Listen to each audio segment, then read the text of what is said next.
It's absolutely necessary for a good remake. So a good remake has to have intrinsic awareness of the original in this particular case.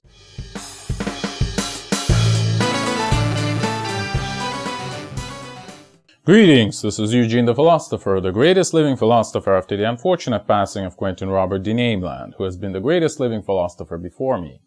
Let's talk about how to make a good remake, alright? But first, before we start, even though you might think it's unrelated, but I will show you that it probably is, let's talk about awareness. Namely, the awareness of the art piece of itself and like what's going on, etc., etc., or maybe some pieces of an art piece, awareness that is, of themselves and the art piece itself, etc., etc., right? So, self-awareness of the art piece, you might say. Let's talk about that. So, the simplest form of such self-awareness could be like intrinsic locking of the events, though it requires like very complex mechanics. For example, sometimes at least, for example, you may think about the movie Arrival, which is a really great movie, where basically the past events of the film are influenced by future events of the film directly, right? So there is this sort of self-awareness. Like the movie knows about its own ending, and so its past sort of changes with respect to it. Sort of like this Deus Ex Machina kind of experience, you know? So the plot needs the future to happen, and therefore it adjusts the past in order to fulfill this requirement. Or we may have like more typically, like what we can have is like a hero, like there is a genre, I forgot which one it is, but there have been at least this genre in theatrical plays where literally a hero, a character would walk onto the stage and tell you the events, tell the audience the events that are gonna happen, that they're gonna see. So basically, you know the plot already. There are no twists or anything like that. So there is this self-awareness, right? It's called the breaking the fourth wall, right? When a character speaks directly to the audience. And there are many examples of that in movies as well, right? When the character or a hero, like even a protagonist maybe, talks to the audience directly. Like, you may imagine like, actually, they're showing you, kind of tying it to the first thing I talked about, showing you the ending, or like right before the end, and like there's something really weird happening, and like maybe the hero is almost dead or something, and then like it's the frame freezes, and like the hero asks you like, well, you may wonder, how did I get into this situation, right? Let me tell you the story. And like we rewind backwards, and like then we follow linearly from the past into to this moment, right? Something to that effect. So yeah, I mean there are plenty of known heroes who are famous for this breaking of the fourth wall. Probably the most popular today is Deadpool, right?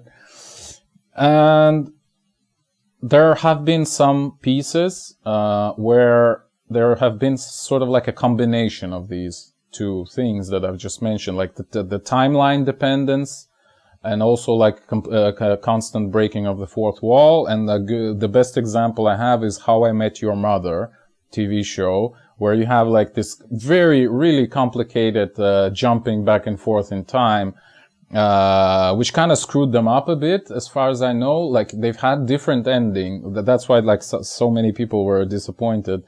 They've kind of had to rewrite the ending because the show was going for so long. But they've already had the plan, right? in motion. I mean the plot written when the first season was going on. So they've had to rewrite it, and it became kind of worse, right? And people were very disappointed with how it ended up being. Anyway, and like the very start of it is breaking the fourth wall. It's the main character is talking to his children and to us. Well, like he's telling the story to the children, but we are kind of his children to some degree, right? We're listening to what he has to say about his life. Yeah. So there goes that. But then there is what is called the breaking the fifth wall, and we're kind of getting closer to the remakes, which is not just the self-awareness of the piece of art, but more like awareness of a piece of art about other pieces of art, and maybe awareness of a character within an art piece, of other art pieces, right? And here you may think about, well, any sort of quotations, any sort of like reenactment, you know, of previous art pieces in this particular piece. And obviously, I mean, again, this quote from Picasso, I think, who said like, good artists copy and great artists steal, right? So a lot of great artists have stolen quite a bit, and maybe you don't recognize it because you don't have as much cultural experience as they do, but like almost like a half of a good art piece is stolen from somewhere else, probably much more than a half actually. And you may think of people like Tarantino when we're talking about movies, or Scorsese, like they very often, like 2/3 of their movies are just stolen from other movies, right? They have the same scenes as in some, I don't know, how do you say it? Some very obscure old Japanese movie or Western or whatever, etc., because these guys just know too much about movies and they have seen too many movies, right? Which we didn't. So we think it's original, but it's actually stolen from somewhere else. So this is the breaking of the fifth wall, right? At least when, or rather it would have been if it was recognized by the characters of their movies. But sometimes it is actually, right? Like, Once Upon a Time in Hollywood, right? The characters kind of recognize what's going on. I mean, it's kind of a Western plus spaghetti Western about shooting a Western, you know, something like that. Yeah. Yeah, so, and finally, we're coming to the point I want to make, is that this breaking of the fifth wall, this awareness of other art pieces is essentially, it's absolutely necessary for a good remake. So a good remake has to have intrinsic awareness of the original in this particular case, right? Well, why is that? Well, you can ask the question, well, why do we need a remake in the first place? Why don't we just be satisfied with the original? Well, a remake has to acknowledge the original, right? So it has to have something new in it. And this very acknowledgement of the original could be this new thing, right? It's like XYZ revisited, you know, XYZ 20 years later, kind of like the Blade Runner 2049. It's not a remake actually, but, you know, it has these vibes. Like, back when the original was being made, like, the authors didn't yet know that it would become a cult classic. So it was kind of a shot in the dark. But now, okay, maybe it's a bad example, Blade Runner specifically, so let's just anonymize it. So, a cult classic, when it was being made, people rarely recognize its creators, that it's gonna become a cult classic, right?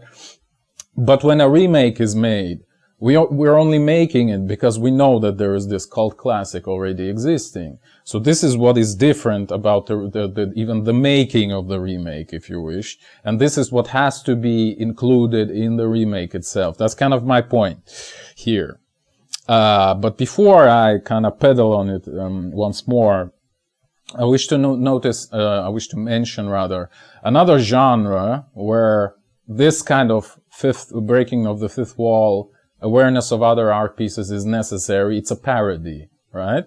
And here we may remember this Matrix Resurrections, which is kind of a parody of the Matrix itself. Again, see my video about the Matrix. So yeah, like it is a parody on the original Matrix trilogy, and you can see it. It's self-aware, like intrinsically, like by the very design. So it's a good remake in this sense, and it's also a good parody.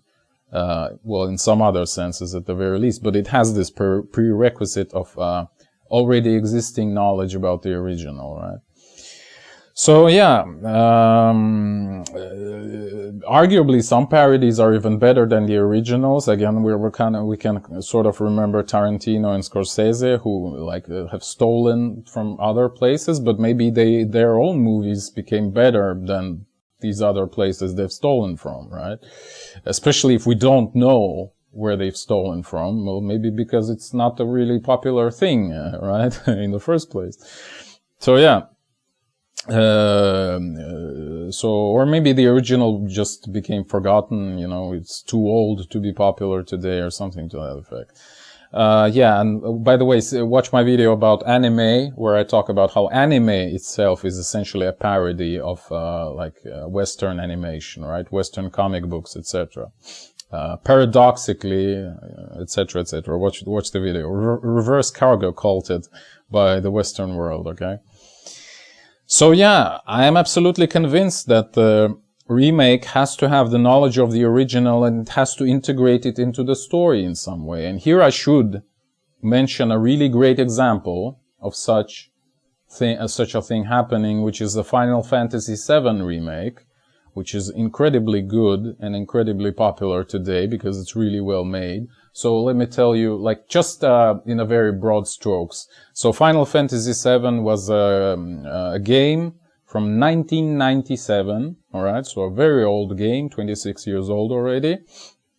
And recently a remake has been made, and it's still in the process, they're making the last part, but the previous two, I think, already are out there. And so what they did, and what kind of pissed many, hardcore fans off, is that they've actually adjusted the story. The game is from 1997, the original, so some people thought, well, they're just gonna do it in full 3D with cool graphics and stuff, right? And maybe different combat mechanics or whatever, but they've actually adjusted the story. So there are, tangible changes, actually quite serious changes in the story, and people got pissed off by it.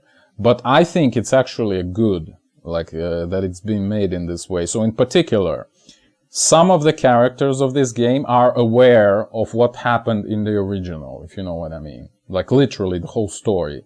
There's a girl who dies in the original, which is super heartbreaking moment in the game, right? But in the remake, she's still alive yet because it's only the beginning, but she already knows that she's gonna die, okay? There's plenty of evidence to make that claim. And there are some other people who know what's gonna happen, and there are some events which are altered because of that. The main villain appears, very early in the story, even though in the original he only appeared, in the middle of the game, right? And so, some people again got pissed off by it. They're saying, oh, it's fan service. Why do you show us the villain so early? Right? Obviously to, get more money or whatever. But, it makes sense within the story, if you think about it. But it would be too long for me to actually tell you about the story. So, and they've introduced even a whole new, set of characters, I guess you can call them, I don't know, a mechanic, which is called whispers. So in the remake, there are these sort of weird ghosts, black ghoulish kind of things flying around, faceless though, kind of like ghosts, just black thingies flying around. Whispers, they're called. So their job in the remake, actually, they've been made a character who acts in a way. So their job is to fix the deviations from the events in the remake from the original. So check it out, how deep is this logic? So basically, if something happens in the original, in the remake that wasn't present in the original, whispers rush there to fix it. For example, the main villain kills one of your, friends in one of the scenes, but that didn't happen in the original. Again, the villain didn't even appear at that point in the game. So whispers kind of resurrect your friend, right? So it's kind of cool. So I'm very interested. We haven't seen the ending yet, so we don't know where it's gonna lead to. But again, you can see the point, right? I myself am already interested in what's the ending gonna be. How are they gonna twist it? With respect to what they've done so far. So the remake is a legitimate remake, which is, finally I'm returning to my main point, it has the awareness of the original. And they've been able to kind of integrate again, this awareness even mechanically into the game. Some dialogues are different because some characters know about their future, essentially, at least in some of the timelines, if you wish, of the multiverse or whatever, whatever the interpretation you want to use on it. And you have a mechanic to fix the mistakes, right? Because at the end of the first part of the remake, you actually fight the Whispers, and as far as I understand, you kind of kill them and they kind of disappear. Which means that maybe from now on, the events would be different. So it's kind of cool, right? So, yeah.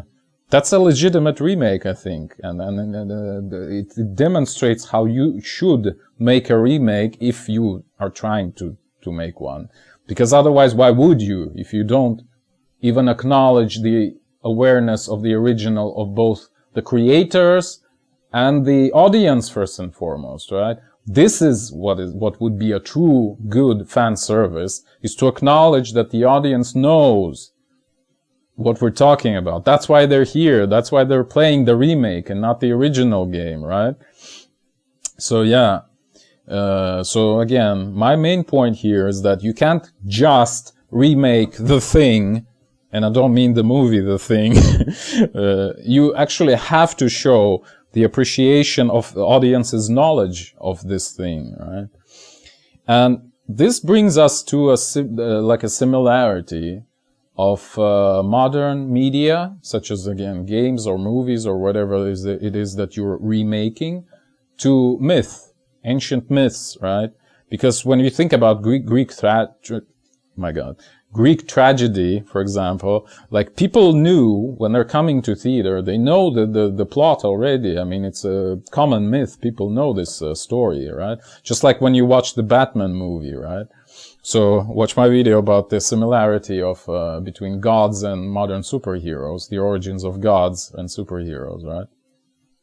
So people know the myth already.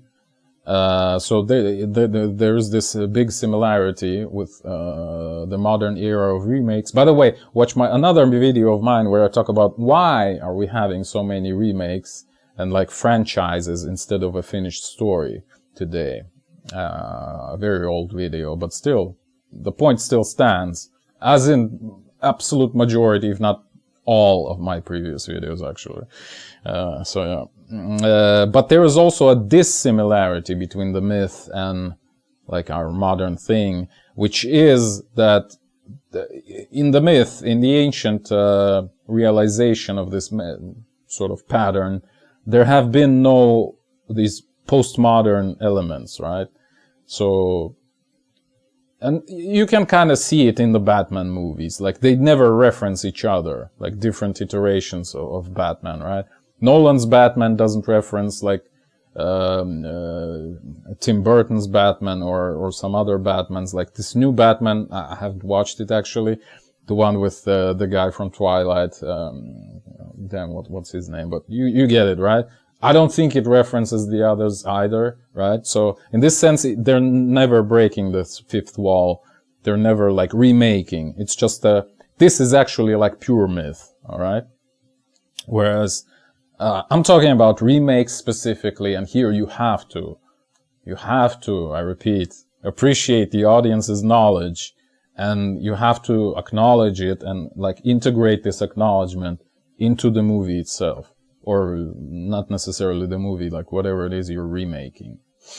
Yeah, that's probably enough. I've probably made my point like already 6 or 7 times over and over, right? Yeah? Thank you for watching. The eons are closing. If you wish to support me, please consider joining my Patreon. That is patreon.com/philosopher. See the link in the description. Or if you have a scientific theory of your own and you'd like my help in developing it, please join my alternative science coaching program, also available through Patreon.